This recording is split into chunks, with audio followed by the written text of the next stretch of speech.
রাধে রাধে সকলকে আমার একটি নতুন ব্লগে আমি সবাইকে স্বাগত জানাচ্ছি। আজ একটু বাইরে বেরিয়েছি কারণ আমার কিছু জিনিস নেওয়ার আছে, তাই ভাবলাম একটু ভিডিও করে সবাইকে আমি শেয়ার করে দিচ্ছি। তো আজ আমি অনেক দিন পরে আজকে একটু বাইরে বেরিয়েছি কিছু জিনিস কেনার জন্য, কারণ কালকে যেহেতু শ্রাবণ মাসের প্রথম সোমবার এবং একাদশী একই দিনে পড়েছে, তাই কিছু জিনিস কেনার প্রয়োজন পড়ে গেল, তাই একটু বাইরে বেরিয়েছে দোকানে চলে এসেছি। আমি আমার জিনিস সব নিয়ে নিলাম। এখন এই তো বেরোয় পড়েছে। দেখো বন্ধুরা, একটা জিনিস দেখে, মন্দির মসজিদ দুটো একই সাথে একদম লাগা হওয়া এখানে। তাহলে ভাবো, একই দেওয়ালে একদম লাগা হওয়া দুটো মন্দির মসজিদ ছিল ওটা। এই যে এখানকার দোকানপাট বেশিরভাগ তোমরা এখানে যদি আসো দেখতে পারবে শুধু ঠাকুরের পোশাক, ঠাকুরের মূর্তির দোকান, আর হচ্ছে কি গুপি ড্রেসের দোকান। প্রায় বেশিরভাগই দেখতে পারবা ঠাকুরের পোশাক আর ঠাকুরের গুপি ড্রেস, ঠাকুরের মূর্তি। এটা হচ্ছে বাঁকে বিহারজি যাওয়ার গলি। সবাই জানো বৃন্দাবনে যে বাঁকে বিহারজি আছে, সেই গলিটা ওদিক দিয়েই মন্দিরটা যেতে হয়। আরও একটা জিনিস কিনলাম, এই মাটির আমি একটা গুল্লাক কিনে নিলাম, অনেক দিনের ইচ্ছা আমার নেওয়ার। তো বাড়ি গিয়ে তোমাদের নিশ্চয়ই দেখাবো আমি কীরকম কী নিলাম না নিলাম, সবই দেখাবো। তো এই তো আমি যাচ্ছি, সব কিছুই প্রায় কেনা শেষ, কিন্তু আমার একটা জিনিস রয়ে গেল বন্ধুরা। যেহেতু শ্রাবণ মাসে আমি কাচের চুড়ি পরবো, তো কাচের চুড়িটা আমি খুঁজে পেলাম না এখনো অবধি, তাই আমরা খুঁজে যাচ্ছি, খুঁজে আর পাচ্ছি না। এমন না যে পাচ্ছি না, মানে চুড়ির দোকান তো এখানে প্রচুর, কারণ এখানে না মানে যারা থাকে এখানকার যে মানে বিবাহিত মহিলারা, তারা শাখা পলা পরে না, তারা কাচের চুড়ি পরে। তো এখানে বেশিরভাগ কাচের চুড়ির দোকান, কিন্তু আমি সবুজ কাচের চুড়ি দেখতে পাচ্ছি না, জানি না কেন। তো আমার বড় বলছে চলো আগাই, খুঁজতে থাকি, খুঁজে নিশ্চয়ই পাবো। তো খুঁজছি, এখনো অবধি আমরা প্রায় আমাদের সব কিছুই নেওয়া শেষ। তো যেহেতু বাইরে বেরোয়েছি, তোমাদের সাথে আমি আরও কিছু জিনিস শেয়ার করে দিচ্ছি। এই তো আমরা এখন আগিয়ে যাচ্ছি। এখানে একটা সামনে মন্দির আছে, আমি তোমাদের সাথে শেয়ার করব। মন্দিরটার নাম হচ্ছে রঙ্গজি। ওখানে সাউথের টাইপ মানে মন্দিরটা অনেকটা। তো এটা রঙ্গজি মন্দির। এখানে একটা সোনার তাল গাছ আছে, ভীষণ বড়, ভীষণ সুন্দর সোনার তাল গাছ। যদি কোনোদিন আসি তো নিশ্চয়ই ভিতরটা ঘুরে দেখাবো। যেহেতু আমি আজকে এই উদ্দেশ্যে আসিনি কিছু কিনতে আসছি, তাই আমি ভিতরটা দেখাতে পারবো না, তো আমি বাইরেটাই তোমাদেরকে শেয়ার করে নেব। তো এগিয়ে যাচ্ছি, তো ওখানে আমি গিয়ে তোমাকে দেখাচ্ছি মন্দিরটা। দেখবে মন্দিরটা বাইরেটাই দেখাইতে পারবো, ভিতরটা তো আমি দেখাতে পারবো না, যেহেতু আমি এখন যাব না মন্দিরটার ভিতরে।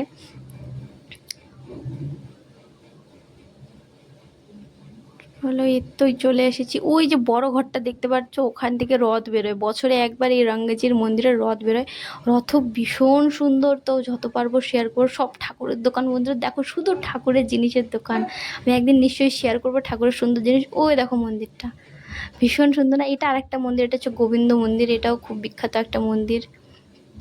এখন বাজারে যেহেতু আমি পেলাম না চুড়ি, আমি অনেক খুঁজলাম বন্ধুরা, আমি চুড়ি পেলাম না। তো আমি আরেক জায়গায় যাচ্ছি। এবার যাচ্ছি আমি পরিক্রমা মার্গ, বৃন্দাবনের যে পঞ্চকোশী পরিক্রমা মার্গ, সেই ওখানে যাচ্ছি, যে চলো ওখানে যদি পাওয়া যায় সেই পরিক্রমায়। তো আমার বর আমাকে এখন ওখানে নিয়ে যাচ্ছে, যে চলো দেখি। চলে এসেছি পরিক্রমা মার্গ। দেখো, এটা হচ্ছে আমাদের বৃন্দাবনের পরিক্রমা মার্গ। অনেকেই পরিক্রমা লাগাচ্ছে, যেহেতু কালকে একাদশী এবং শ্রাবণ মাসের প্রথম সোমবার, তো অনেকেই আজকে একাদশী মানছে। আজকে ভিড়টা খুবই কম। ইস কি বাদর, আমাকে ভিডিও বানাতে কি ভয় করছে। অনেকে আজকেই পরিক্রমা লাগিয়ে নিবে, কিন্তু আজকে ভিড়টা কম। আমি যদি কালকে, যেহেতু হয়তো আসবো, কালকেও আমি শিবের মাথায় জল ঢালতে, শিবের মাথায়, তো নিশ্চয়ই তোমাদের সাথে শেয়ার করবো যে কালকে কত পরিমাণে ভিড় থাকে এই রাস্তায়। তোমরা দেখবে বন্ধুরা, চলার জায়গা থাকে না, এত ভিড় থাকে, এত দোকান বসবে আর এত ভিড় থাকবে এই জায়গাতে। পুরো রাস্তা ভরে ভরে সবাই পরিক্রমা লাগাবে, খালি পায়ে পরিক্রমা লাগাবে। এই দেখো রাস্তাটা ভীষণ সুন্দর, সবাই লাগাচ্ছে পরিক্রমা। আমি কি বলবো, ভিডিও বানাচ্ছি আর আমার খুব ভয় করছে ভিডিও বানাতে, কারণ বৃন্দাবনে প্রচুর পরিমাণে বাদর, খুব বাদর। বাদর হাত থেকে ফোন নিয়ে যায়, যতক্ষণ তাকে খাবার দিবে না সেই ফোন দেয় না। অনেক সময় তো চলন্ত গাড়িতে মানুষের ঘাড়ে চড়ে ফোন নিয়ে নেয়। খুব ভয় করছে, তবুও আমি ভিডিও করছি, খুব ভয় নিয়ে। বাদরে ভর্তি এই জায়গাটায়। তো খুঁজেই যাচ্ছি, ও দেখো বাদর হাঁটে যাচ্ছে, উফ কি ভয় করছে। তো যেহেতু খুঁজে যাচ্ছি, আমি খুঁজে পাচ্ছি না কাছের চুড়ি, তো বরকে বললাম চলো, চুড়ি তো পাচ্ছি না, এক জায়গায় নিয়ে চলো ঘুরতে। আমি এক জায়গায় দেখাচ্ছি তোমাদেরকে, আমি ঘুরতে যাচ্ছি। এই দেখো, এটা আমার খুব প্রিয় একটা জায়গা, দেবারিয়া। ভীষণ সুন্দর। এই বৃন্দাবনে যে এত কোলাহলের মাঝখানে এত সুন্দর একটা জায়গা, কি বলবো, চারিদিকে শুধু প্রকৃতি আর প্রকৃতি। কি সুন্দর এই বৃন্দাবনে ভিড়ের মাঝখানে এত সুন্দর জায়গাটা পড়ছে, আমাকে খুব ভালো লাগে। দেবারিয়া, এটা পঞ্চকোশী পরিক্রমার বাইরের দিকে পড়ে। মানে এখানে একটা মন্দির আছে ছোট মোটো, কিন্তু মেন হচ্ছে এটা একটা যমুনাজির ঘাট। এখানে ঘাটটাতে অনেকে স্নান করতে আসে। খুব সুন্দর জায়গাটা, দেখো গাইস, বাস এই ভিউটা দেখো, এত সুন্দর। মেন কথা আমাদের ভালো লাগে কেন এই জায়গাটা, চারিদিকে শুধু ভিড় কোলাহল, এত এত কিছু দেখার পরে এই জায়গাটা দেখতে আমাদের খুবই ভালো লাগে। এই ভিড়ের মাঝখানে এত সুন্দর জায়গাটা। অনেকদিন পরে ঘুরতে আসছি, ঘুরতে আসা হয় না যেহেতু বাড়িতে পোশাকের কাজ হয়, তো খুবই কমই ঘুরতে আসা হয়, অত হয় না। দেখো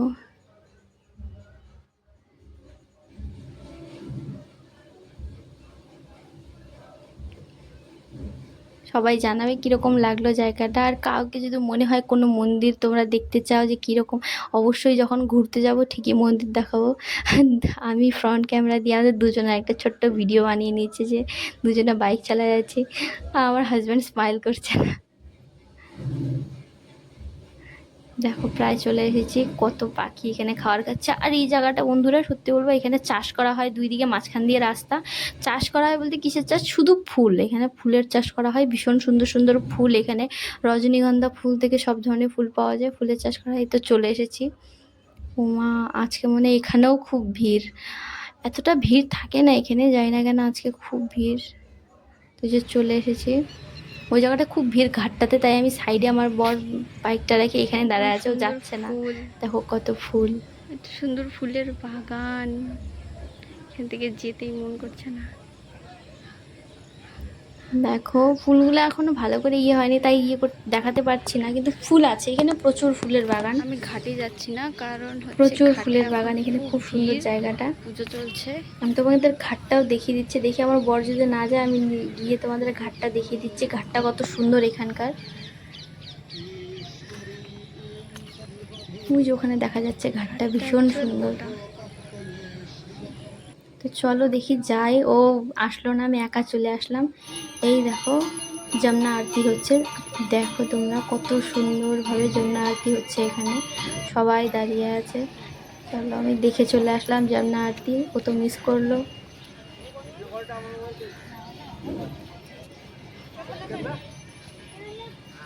আজকে আমি প্রথম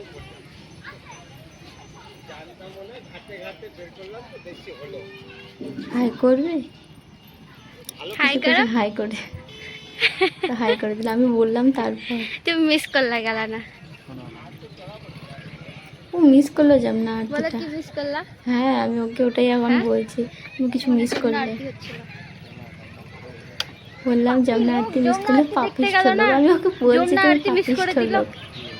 আমরা তো দেখছি, হ্যাঁ না, আমরা তো দেখে আসলাম। যাই হোক, এই দেখো ট্রেন্ডে চলছে বাইকের চাবির মধ্যে গিয়ে ঝুমকা লাগানো, আমিও লাগিয়ে দিয়েছি। তো ব্লগটা আমি এখানেই শেষ করব, আর বেশিক্ষণ কন্টিনিউ করব না। তো আমি চুড়ি পেলাম না, দেখি এখন অন্য কোথাও যদি চুড়ি পাই তখন বাড়ি চলে যাচ্ছি। চলো পাই নেই তো কি করব, এখন বাড়ি চলে যাচ্ছি এখন আমি। এখানে কিছু দেখবে না দেখবে, আমার ব্লগে তোমরা একটা জিনিসই দেখতে পারো, আমার ভিডিওতে বাদর, বৃন্দাবনের বাদর। কিন্তু আমার বর বলছে এরকম করতে করতে কোন দিন আমার হাত থেকে বাদরে ফোন নিয়ে যাবে, আমি টেরও পাবো না। তো বাড়ির পথে চলে আসছি, একটা আইসক্রিম খেয়ে নিলাম, একটা আইসক্রিম। এই তো আমি কি কি কিনে নিয়ে আসছি, এখন আমি তোমাদের দেখাবো যে আমি আসলে কি কিনতে বাজারে গেছি, আর বাজারে গিয়ে কেনার সাথে সাথে আমার একটু ঘোরাটা। শ্রাবণ মাসের প্রথম সোমবার, তো আমি মার্কেটে গেছিলাম কিছু জিনিস কেনার জন্য, তো নিশ্চয়ই সেটা তোমাদের সাথে আমি শেয়ার করবো। তো আমি মার্কেটে গেছিলাম কিছু জিনিস করার জন্য, কালকে যেহেতু একাদশী, তো আমরা দুজনে উপাস করব, কিন্তু তার সাথে শ্রাবণ মাসের প্রথম সোমবার তো আমি নির্জলা উপাস করব, আর একাদশীও যেহেতু পড়ছে আমরা দুজনে একাদশীও করি। তো ও নির্জলা উপাস করবে না, ও যেগুলো আমরা একাদশীতে নর্মাল যেগুলো খাই সেগুলো খেয়ে ও একাদশী করবে, আর আমি দুটাই করতেছি, কিন্তু আমি নির্জলা করবো আর কি। তো আমি কী কী কিনছি, আমি একটা রিফাইন্ড অয়েল কিনে নিয়ে আসছি, তো এটা আমার কালকে লাগবে যেহেতু একাদশী উপাস করবে, তো এতে আমাকে খাবার বানিয়ে দিতে হবে কিছু। আর সাথে সাথে আমি বাদাম নিয়ে আসছি, এটাও খাবে। আর নিয়ে আসছি হচ্ছে এটা কী বলে, সাবুদানা, সাবুদানা খাবে। আর নিয়ে আসছে হচ্ছে আলুর চিপস, আমাদের বৃন্দাবনে এই আলুর চিপসগুলো একাদশীতে অনেকে খায় বলে, তো আলুর চিপসগুলো নাকি খাওয়া যায়, তাই আমি এটা কিনে নিয়ে আসছি। আর নিয়ে আসছি হচ্ছে পিতাম্বরী পাউডার, যেহেতু কালকে মহাদেবের মাথায় জল ঢালতে যাব, তো আমার যে ঘরটা সেটা একদম কালো হয়ে গেছে, কারণ এখানকার জল এত পরিমাণে নোনা যে কাঁসার পিতল এগুলো জিনিসগুলো একদম কালো করে দেয়। তো পিতাম্বরী পাউডার দিয়ে কালকে ওটাকে পরিষ্কার করতে হবে, তারপর ওটাকে আমি শিবের মাথায় জল ঢালতে নিয়ে যাবো, তারপরে ওটা ইউজ করা যাবে। আর নিয়ে আসছি একটা গুল্লাক, মানে লক্ষ্মীর ভার। অনেকদিন থেকে আমার হাজব্যান্ডকে বলছি আমাকে একটা লক্ষ্মীর ভার কিনে দাও, কিনে দিচ্ছ না, বলছে কী করবে তুমি লক্ষ্মীর ভাড়ের। বললাম কী করবো, আমি পয়সা জমাবো, আমাকে পয়সা জমাতে ভালো লাগে, তো অনেক রিকোয়েস্ট করার পরে আমাকে লক্ষ্মীর ভাড় একটা কিনে